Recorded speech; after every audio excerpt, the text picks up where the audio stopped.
Halo guys, di sini ada video Bahar bin Smith ceramah di depan pengikutnya atau muhibinnya itu yang berapi-api. Oke, kita saksikan videonya.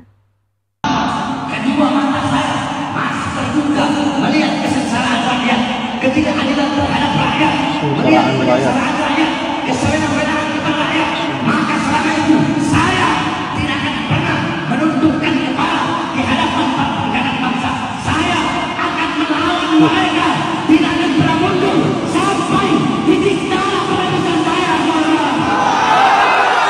BS berceramah di depan para pengikutnya. Dia bilang, kedua mata saya masih terbuka melihat kesengsaraan rakyat, ketidakadilan terhadap rakyat, kesewenang-wenangan terhadap rakyat. Saya tidak akan pernah menundukkan kepala kepada pengkhianat bangsa. Saya akan melawan mereka, tidak akan pernah mundur sampai titik darah penghabisan. Indonesia merdeka. Siap melawan kezoliman? Tidak pernah mundur. Pengikutnya bilang siap. Sampai titik darah Siap penghabisan. lawan kemungkaran? Siap. Siap melawan ketidakadilan? Siap. Siap menyampaikan kebenaran? Siap. Aduh, rakyat Indonesia, ya, yang pengikut-pengikut habaib nih, sadar kalian. Ya, sadar kalian, sadar. Ini cuma provokator. Mau sadar Bu, tapi udah habis Bukan buat banyak nih. keributan di negara Republik Indonesia ini. Pelorotin terus tiap hari. Kesengsaraan, Anda bilang terbuka, mata saya masih terbuka melihat kesengsaraan rakyat. Rakyat yang mana yang sengsara, brother? Ketidakadilan Sengsaranya terhadap rakyat itu dipelorotin yang mana dia yang Bu, nggak adil, diperes brother? tiap hari. Kesengsaraan, kesewenang-wenangan Dengan terhadap rakyat. Yang mana yang kesewenang-wenangan? Pendawirannya itu loh Bu. Bukannya kau yang sewenang-wenang terhadap rakyat, ya kan? Provokator. Kok kan bahagia nih kalau Indonesia ini ribut terus, karena kalian punya kepentingan di dalamnya. Kok sama nih sama Rizik, ya? Jadi kok nggak usah sok-sokan melawan kezoliman. Yang zolim itu kalian sendiri. Kalian yang zolim, yang suka sekali membuat keributan di negara Republik Indonesia ini. Nah, kemungkaran yang mana? Orang kalian yang menciptakan kemungkaran kok. Ketidakadilan yang mana? Nggak adil karena FPI sama HTI dibubarkan. Siap menyampaikan kebenaran, orang kau sendiri berdusta terus. Kapan kau nyampaikan kebenaran? Semua yang kau ucapkan itu tak ada yang benar. Jadi buat kalian rakyat Indonesia, pintarlah kalian zikir. Jangan kalian ikuti habaib-habaib seperti ini, yang kerjanya isi ceramahnya ya cuman jadi provokator untuk menumbangkan pemerintahan yang sah. Belajar kalian sama guru-guru yang baik. Dalam Islam, ya, haram hukumnya menumbangkan pemerintahan yang sah. Dan dalam Islam seluruh umat muslim wajib taat sama pemimpinnya, bukan taat sama habaib kayak gini. Ya, rakyat Indonesia, para pengikut-pengikut habaib, penggemar-penggemar habaib yang cuma jadi provokator yang ingin memecah belah negara Republik Indonesia ini, ya berhentilah kalian mengikuti habaib-habaib seperti ini. Nah, disinilah pemerintah sebenarnya harus jeli menghadapi orang-orang seperti ini. Malaysia, Singapura, ya, Pak, ya? Arab Saudi tidak boleh berceramah orang kalau tidak mempunyai izin atau sudah lulus itu Pak di Arab Saudi dalam berceramah dari Menteri Agama. Di negara kita ini asal sudah tahu hafal, tahu baca, bebas berceramah. Saya ingat ke depannya pemerintah harus jeli dalam menangani ini. Jangan asal berceramah. setiap penceramah itu harus mempunyai izin. Tujuannya apa? Yang diceramahkan apa?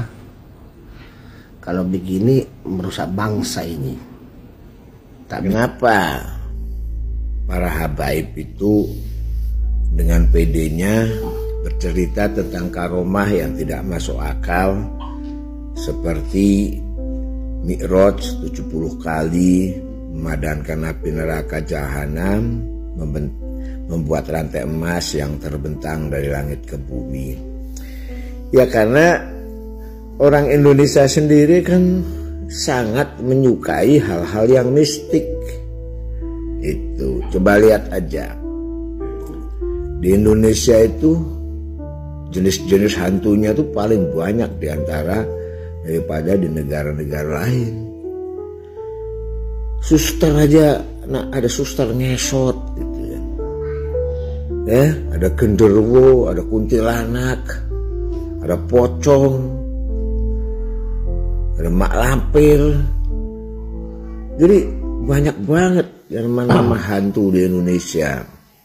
Jadi memang Indonesia itu kan sangat percaya kepada hantu, kepada mistik, kepada orang-orang pinter gitu.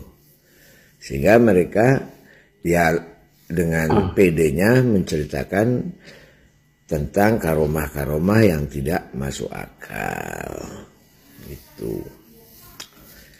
Jadi gitu ya. Jadi salah kita juga gitu. Karena kita karomah itu lain, kita percaya sama karomah, misalkan karomahnya Gus Dur gitu ya.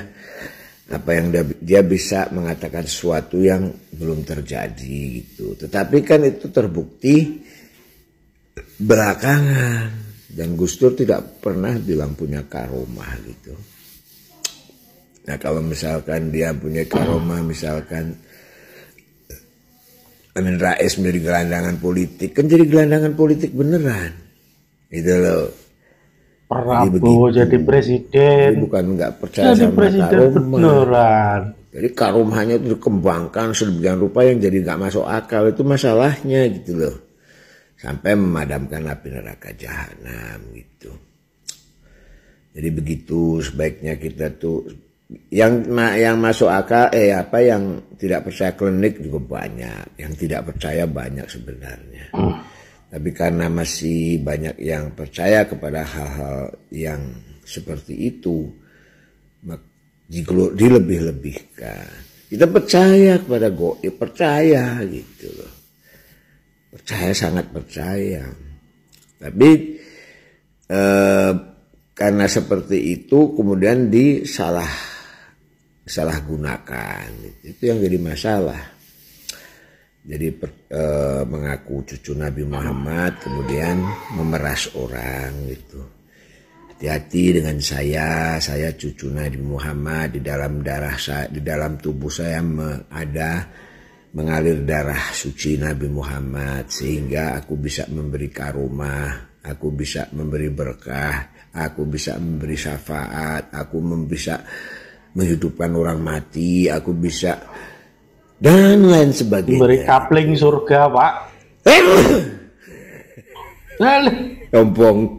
Apabila hari ini kita tidak betul-betul untuk meneliti siapa turunan Nabi dan siapa yang bukan turun Nabi, tidak menelitinya kita, maka akan ada orang-orang yang mengaku Imam Mahdi dari bukan turun Nabi. Jadi Imam Mahdi palsu. Kenapa? Konsekuensi logisnya orang-orang yang palsu yang mengaku sebagai turun Nabi itu akan melahirkan Imam Mahdi palsu di masa yang akan datang. Ini sangat berbahaya. Oleh karena itu kewajiban para ulama untuk betul-betul mempunyai perhatian yang sangat serius terhadap orang-orang yang mengaku sebagai turun Nabi. Di masa depan itu tidak akan terlalu berat. Kalau di masa depan anak-anak kita itu nanti untuk meneliti keturunan baginda Nabi itu dari haplogrup dulu. Kalau haplogrupnya sudah J1 baru diteliti itu secara nasab dan sejarahnya. Kalau haplogrupnya itu sudah bukan J1, udah G begini, harus diabaikan. Nyapain pasti nanti ujung-ujungnya sama juga itu.